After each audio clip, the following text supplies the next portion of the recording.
귀한 성가대 찬양에 감사를 드립니다. 우리 성가대가 찬양했듯이 우리를 지키시는 하나님의 은혜로 말미암아 언제나 어디서나 주님의 평강을 누리실 수 있는 저와 여러분이 되시길 주님의 이름으로 축원합니다. 오늘 말씀은 우리가 지난주 새해 첫 주에 나누었던 말씀으로부터 이어집니다. 지난주에 우리는 그 야곱이 꿈에서 보았던 그 사다리의 의미에 대해서 하나님께서 우리에게 주시는 말씀을 함께 나누었습니다. 그래서 하나님께서는 그 할아버지 아브라함과 하신 언약을 그 손자 야곱과 다시 맺으시며 그에게 복과 약속을 주고 계셨습니다. 그 가운데 야곱이 꿈에서 본 그 사다리는 다름 아닌 이 땅에 있는 야곱을 하늘에 계시는 하나님과 연결시켜 주는 것이었고, 그래서 야곱이 하나님께 닿을 수 있게 하는, 야곱에게 하늘 문을 열어주고 계시는 것임을 함께 나누었습니다. 그런데 우리는 예수님의 말씀을 통해서 이 사다리는 바로 예수님을 가리키는 것임을 알게 됩니다.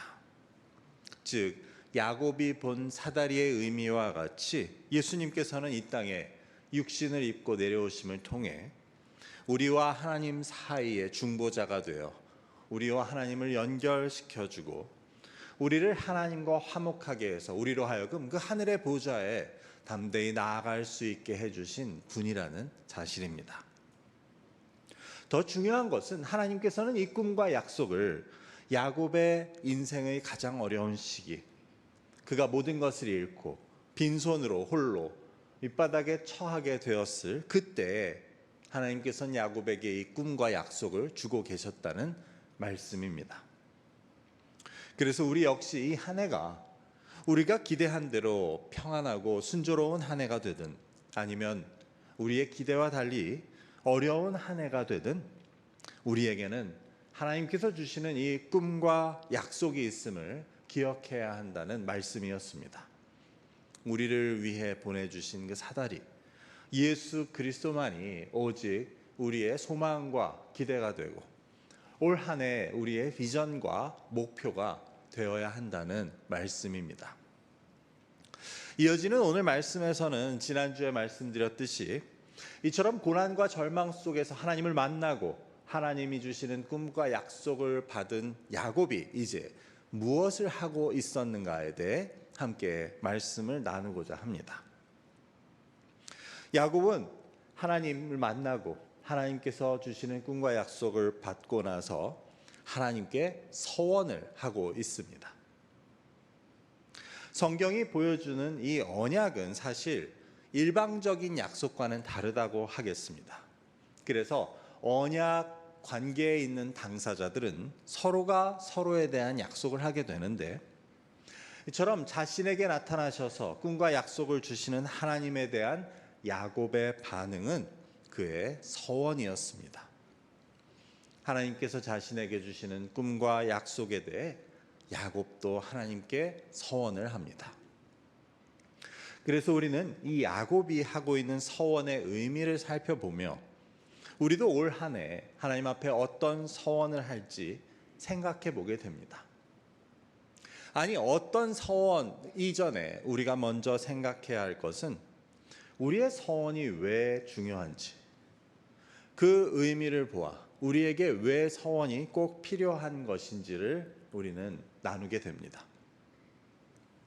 다시 말해 하나님께서 우리에게 주시는 꿈과 약속이 나의 것이 되기 위해서 우리는 그냥 수동적으로 받기만 하면 되는 것은 아닙니다.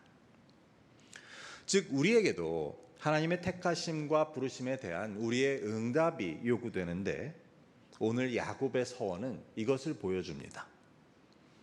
그래서 하나님의 약속은, 언약은 결코 일방적인 것이 아니며 그 관계가, 즉 양방향이 중요하고, 그렇기 때문에 우리에게 있어서 하나님의 약속이 중요하듯 하나님께 있어서도 우리의 서원이 의미가 있고 또 중요하다는 것을 우리는 기억해야 합니다. 그렇다면 야곱은 하나님께 무엇이라고 서원하고 있었습니까? 첫 번째로 야곱은 여호와께서 나의 하나님이 되실 것이라고 서원합니다. 오늘 본문 20절과 21절을 제가 읽어보겠습니다. 야곱이 서원하여 이르되 하나님이 나와 함께 계셔서 내가 가는 이 길에서 나를 지키시고 먹을 떡과 입을 옷을 주시어 내가 평안히 아버지 집으로 돌아가게 하시오면 여호와께서 나의 하나님이 되실 것이요. 야곱은 하나님이 자신에게 주신 약속을 다시 한번 언급하면서 하나님께서 그렇게 해주시면 첫 번째로 여호와께서 나의 하나님이 되실 것이라고 서원합니다. 우리는 이 야곱의 서원을 보며 여호와께서 나의 하나님이 되실 것이라는 말은 그러면 지금까지는 나의 하나님이 아니었단 말인가 하는 생각을 해보게 됩니다. 분명히 야곱은 지금까지 하나님을 알고 또 믿어왔지만 하나님을 나의 하나님이라고 고백할 계기는 아직 없었습니다.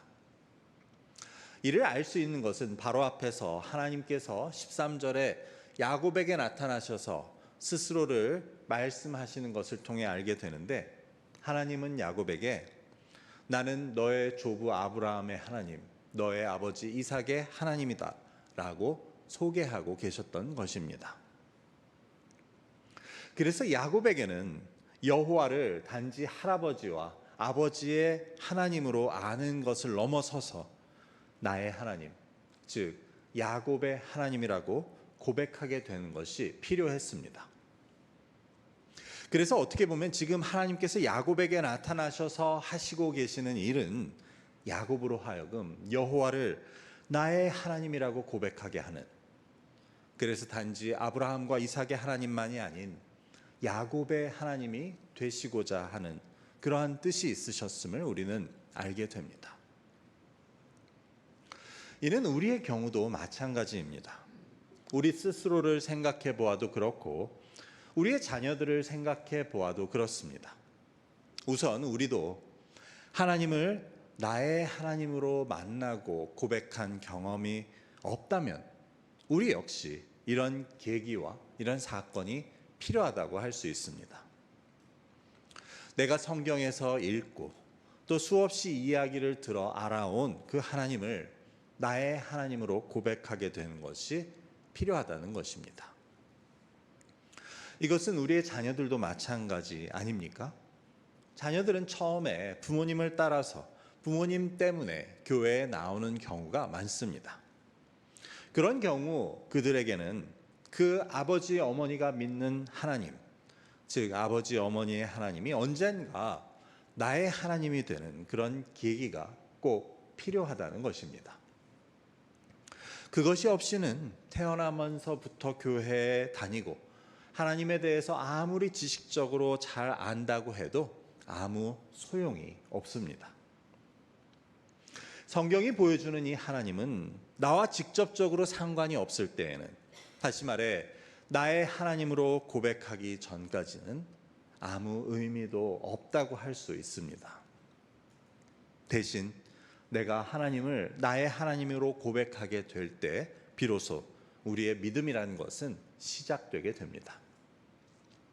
그래서 예를 들어 지난주에 행했던 입교의 경우도 그 입교를 한 학생이 직접 고백했듯 부모님의 하나님을 이제 나의 하나님으로, 나의 구원자로 고백하게 되는 것이 중요하고, 유아 세례를 받은 그 자녀들도 언젠가는 부모의 믿음이 아닌 자신의 믿음으로 나의 하나님으로 고백하게 되는 것, 그것이 우리 모든 믿는 자들이 거쳐야 하는 과정입니다. 그래서 오늘의 말씀도 결국 하나님께서는 친히 야곱의 하나님이 되시고 야곱으로 하여금 하나님을 나의 하나님이라고 고백하게 하는 그러한 계기를 주시고자 이처럼 야곱에게 나타나시고 야곱을 만나주심을 알게 됩니다.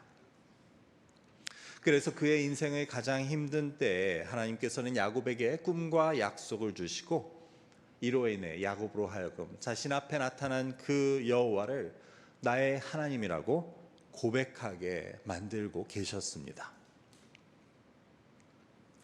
사실 이 한마디의 중요성, 즉 여호와께서 나의 하나님이 되신다라는 말의 중요성은 시내산에서 하나님이 이스라엘과 맺으신 언약을 통해 우리는 다시 확인하게 됩니다.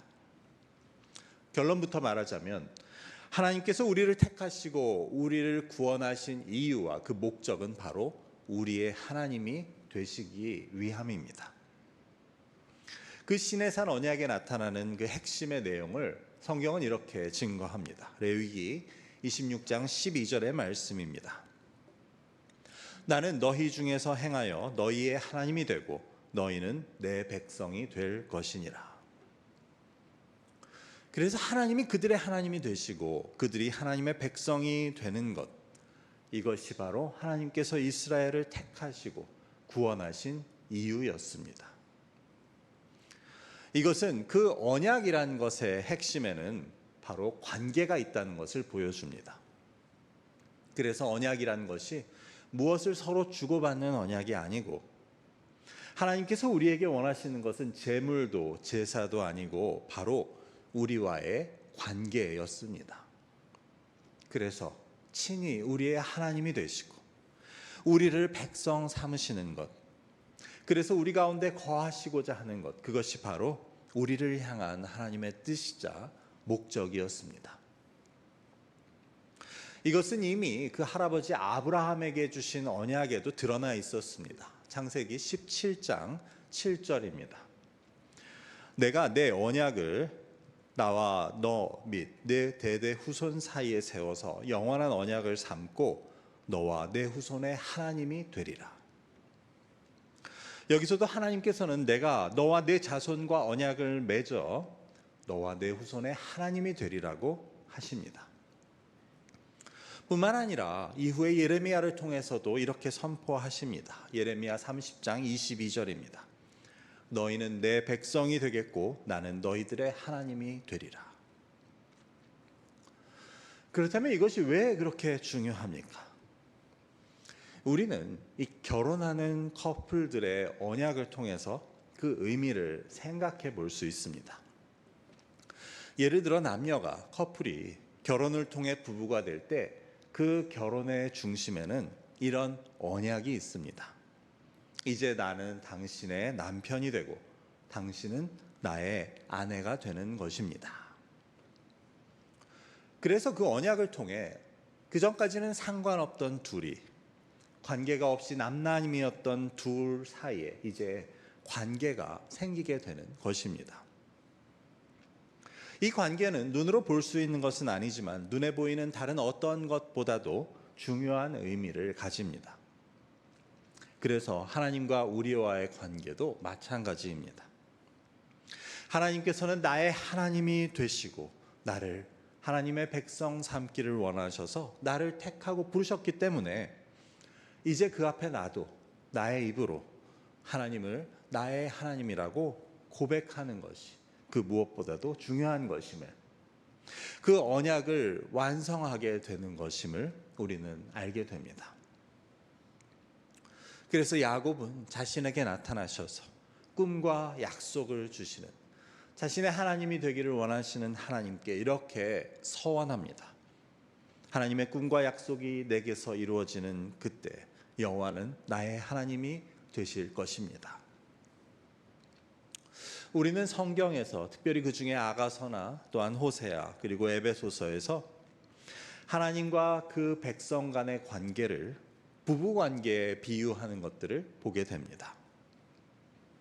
그래서 이 야곱의 지금 서원은 하나님과의 결혼 서약과도 같은 그러한 의미를 가지고 있었습니다.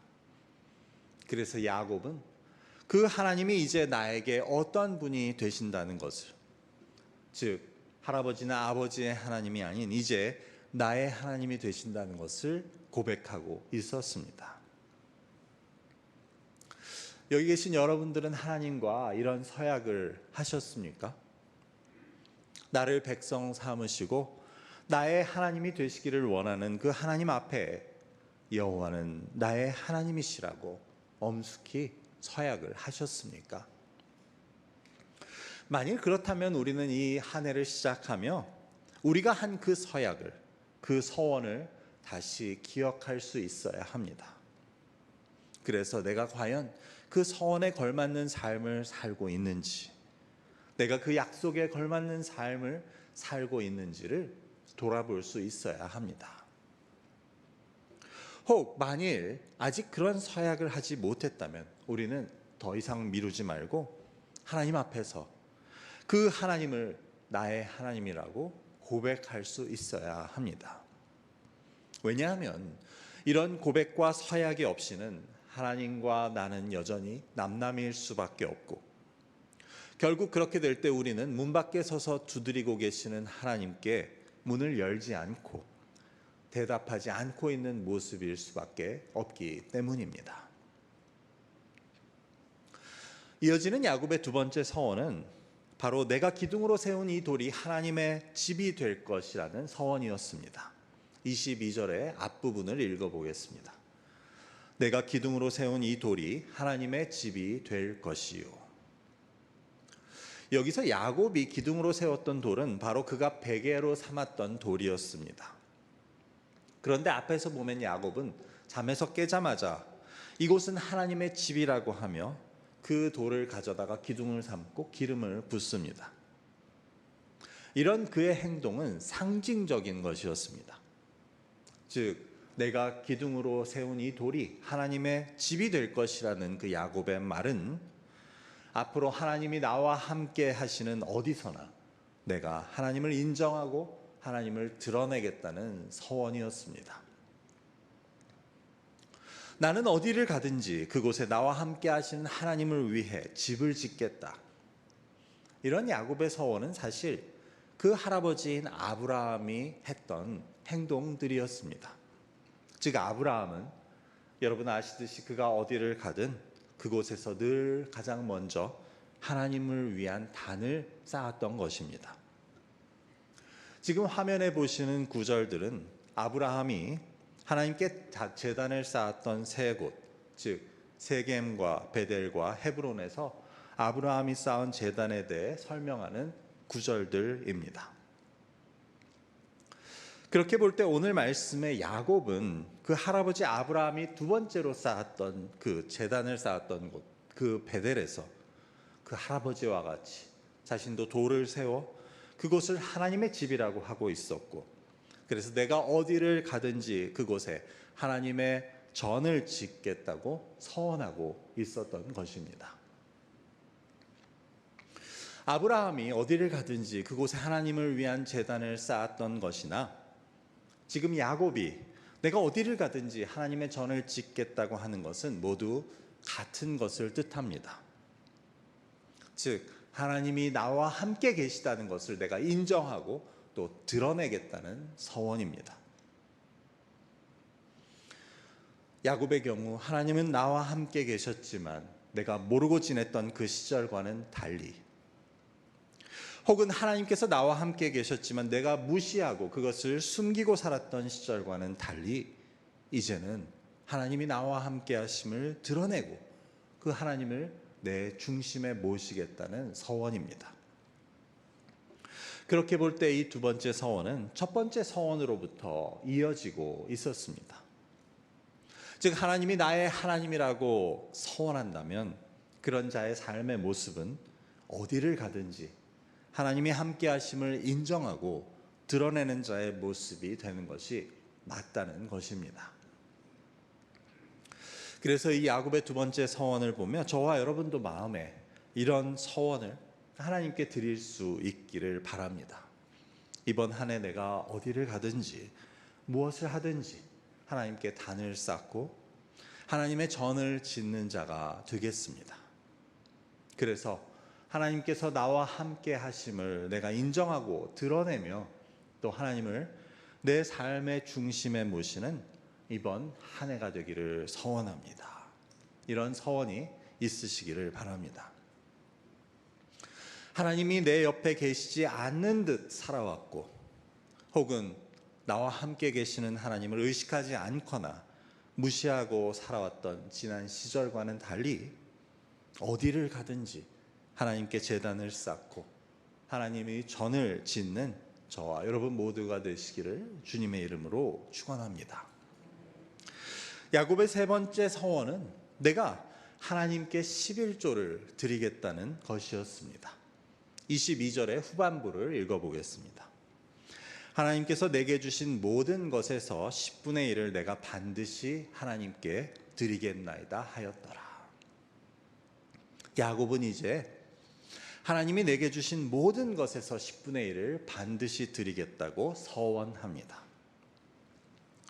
여기서 우리는 야곱이 어떤 것에서 10분의 1을 드리겠다고 하는지에 주목하게 됩니다.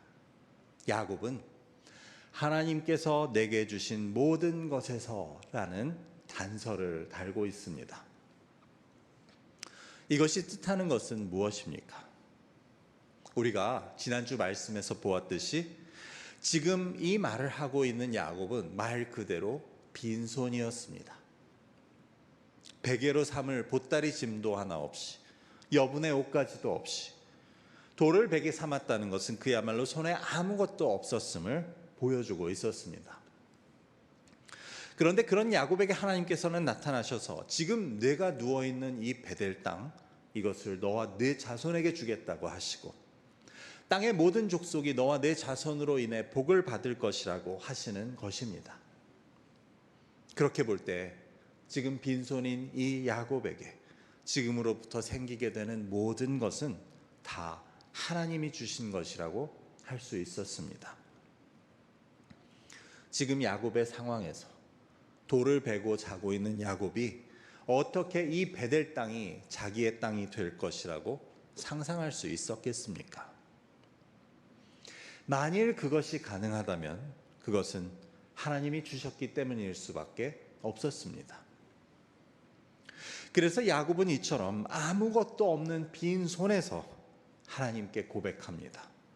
하나님이 앞으로 나에게 주시는 모든 것에서 나는 10분의 1을 반드시 하나님께 드리겠습니다.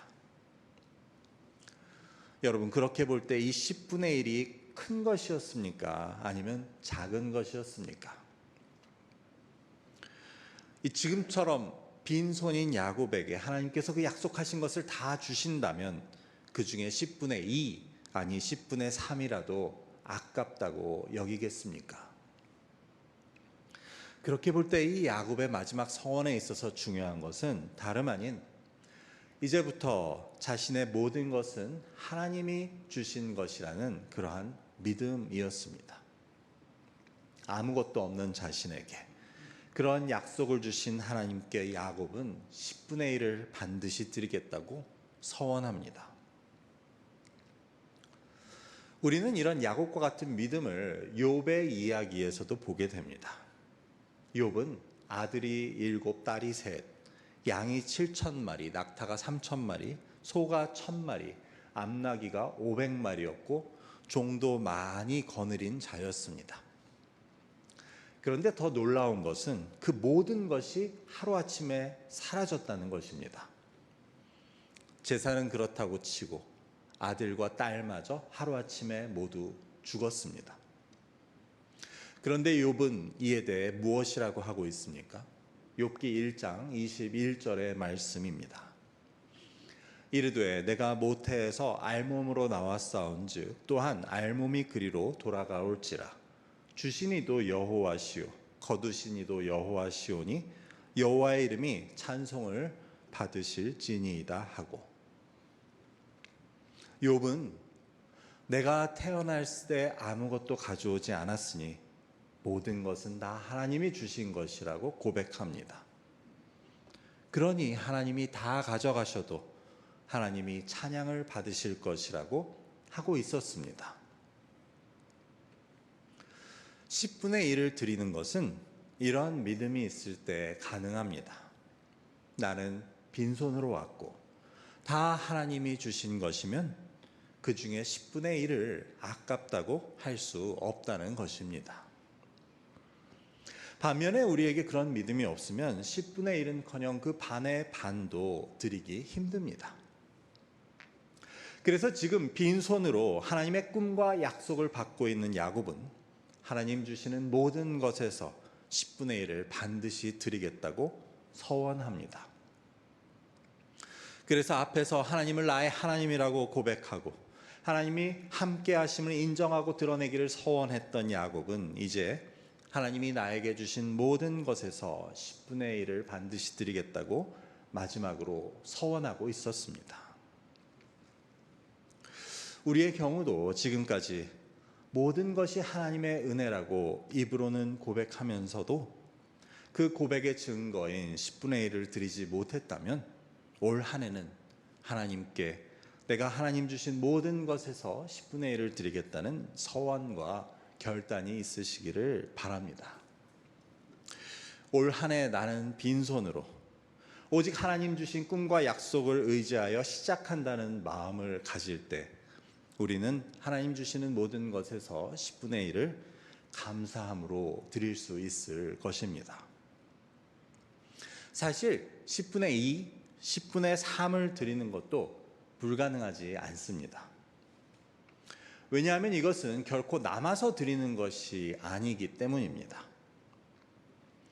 먹을 것이 없어서 마지막 남은 밀가루를 가지고 떡을 만들어 먹고 아들과 함께 죽겠다고 했던 그 여인에게 엘리야는 먼저 나를 위해 떡을 만들어 오라고 말합니다.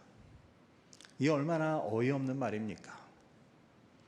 하지만 이 여인이 엘리야의 말에 순종할 때 그 여인의 통에 가루가 떨어지지 않고 그 여인의 병에 기름이 없어지지 않았다는 것입니다.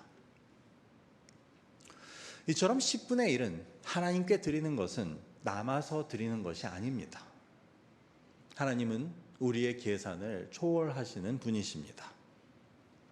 그래서 이 여인과 같이 하나님의 말씀에 순종하겠다는 그 서원과 결단이 있는 여러분들께 하나님은 하나님의 말씀에 하신 그 약속을 그대로 이루어 주실 것입니다. 이제 말씀을 맺고자 합니다. 오늘은 지난주에 이어서 그 인생의 밑바닥에서 하나님으로부터 꿈과 약속을 받은 야곱이 하나님께 하고 있는 그 서원에 대해 함께 나누었습니다. 그래서 야곱은 여호와가 나의 하나님이 되실 것이고 내가 세운 이 돌이 하나님의 집이 될 것이고 하나님께서 내게 주신 모든 것에서 내가 10분의 1을 반드시 하나님께 드리겠다고 서원합니다. 이는 하나님을 만나 하나님과 언약을 맺고 있는 그 야곱이 보여주는 그 믿음의 핵심이었고 그래서 이것은 단지 야곱에게만 해당되는 것이 아닌 하나님이 택하시고 하나님 백성 삼으신 우리 모두에게 해당되는 서원이었습니다. 저와 여러분 이 한 해를 시작하시며 야곱과 같은 서원과 결단이 있으시기를 바랍니다. 이를 통해 야곱의 삶에 함께 하시고 야곱에게 이스라엘이라는 새 이름을 주신 그 하나님의 놀라운 은혜가 올 한 해 여러분의 삶 가운데도 함께 하시길 주님의 이름으로 축원합니다. 기도하겠습니다. 아버지 감사합니다. 야곱뿐 아니라 우리와도 언약을 맺기 원하시되 우리의 하나님이 되시고 또 우리가 하나님의 백성이 되길 원하시는 그 하나님의 마음을 우리가 말씀을 통해 깨닫게 됩니다. 아버지 우리가 무엇이기에 우리와 함께 그런 언약을 맺으시고 또한 우리와의 관계를 원하시는지 우리가 그 은혜 앞에 우리의 서원으로 응답할 수 있는 올 한 해가 될 수 있도록 인도하여 주시옵소서. 그래서 야곱의 서원이 그저 야곱의 것이 아닌 나의 서원이 될 수 있는 그래서 우리가 참 하나님을 나의 하나님이라고 우리의 삶을 통해 고백할 수 있는 올 한 해가 되고 그를 통해 하나님께서 허락하시는 놀랍고 귀한 은혜를 누릴 수 있는 이 한 해 되도록 주님 인도하여 주옵소서. 감사하며 예수 그리스도의 이름으로 기도드립니다. 아멘.